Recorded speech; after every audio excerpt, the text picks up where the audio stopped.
Goeiemôre almal, Vrydagoggend. Vandag is dit die 28ste Augustus, dis die jaar 2026, 'n lieflike dag deur Abba geskenk aan ieder en elkeen van ons. My naam is Sonja Gerber.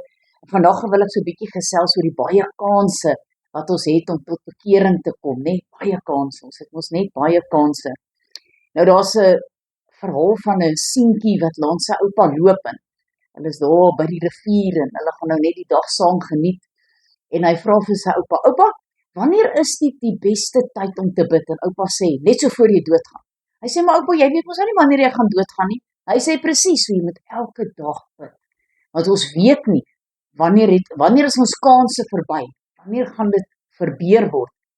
Dis baie duidelik dat verstandige mense die kans om gered te word nie regtig op 'n alledaagse dag net sal laat verbygaan nie. Wat ons egter onmiddellik kan sê, is dat geen mens ooit weet wanneer hy die laaste kans sal hê nie. Dit is so daar's baie ongelukke en hartaanvalle, siektes en goed waaraan mense sommer net skielik, dan is hulle weg en hulle het nie 'n tyd gehad om tot bekering te kom nie.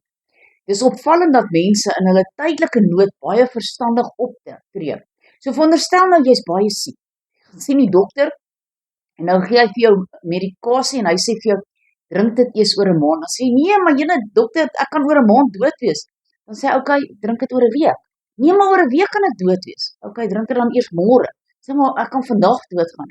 Hy sê: "Okay, wanneer wil jy dit dan nou begine drink?" "Dadelik dokter, asseblief." Nou hoekom gee ons so om oor ons liggaamlike gesondheid, maar oor ons geestelike gesondheid het ons nie veel eng aan nie. Die rede is gewoonlik dat sulke mense reken: "Ag, daar's nog baie kanse. Môre is nog 'n dag." Ons weet nie wat môre gaan gebeur nie. Daar is beslis nie 'n tweede kans na die dood. As jy dood is jy of in die hemel of in die hel. Kom ons gaan kyk nou maar na die verhaal waar die ryk man vir Abraham sê: "Wil jy nie iemand stuur na my broer se huis toe nie, want laat hulle nie ook in hierdie plek kom nie." En Abraham sê: "Daar's ongelukkig nie 'n manier nie. Ons kan nie iemand stuur nie as hulle nie vir Moses en na die profete luister nie, kan ons hulle nie help nie." Maar ook die lewe aan hierdie kant van die graf betref, het ons so 'n paar onbepaalde kanse. Dis natuurlik genoeg getuienis van mense wat op hulle sterfbed tot bekering gekom het. Van mense wat aangehou bid het vir hulle, glo ek.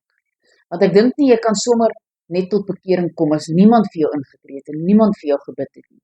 As ons na die rower kyk wat aan die kruis gehang het, daar was 2. Een het die Here aangeroep, die ander een het gesê: "Wel, dis nou maar hoe dit is." En hy het gesterwe sonder God. Die ander een het genade by God gevind. Verder is daar ook in die skrif getuienis dat die kans om gered te word vir sommige mense net verbygaan, lank voordat daar 'n geleentheid vir 'n sterftebed bekering is.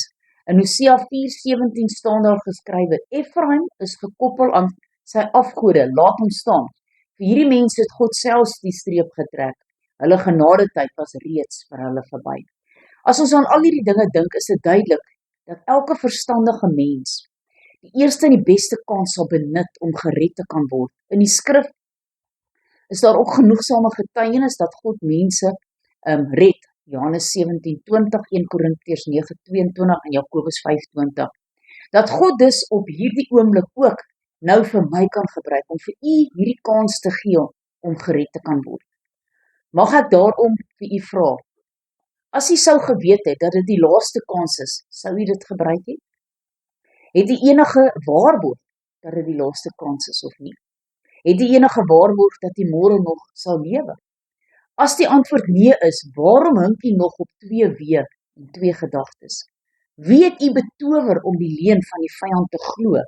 Waarom wil u sterwe en nie lewe nie? Kom ons bid saam. Almagtige God en hemelse Vader, Here, ons wil u loof, u prys en eer, want daar is niemand soos u nie. Here, u is ons God en u is 'n genadige God. En ons kry kanse.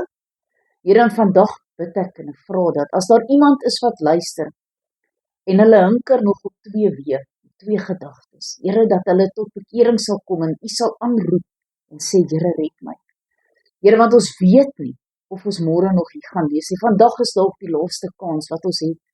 Here, dat ons nie die kans sal laat verbygaan as u aan ons hartsteer klop en dat ons sal oopmaak sodat u met ons 'n maaltyd kan hê. Here, vergewe ons omdat ons hardkoppig is en nie wil luister nie. Ons loof en prys en eer, Here, seën ieder en elkeen in hierdie naweek is my gebed in Jesus naam. Amen.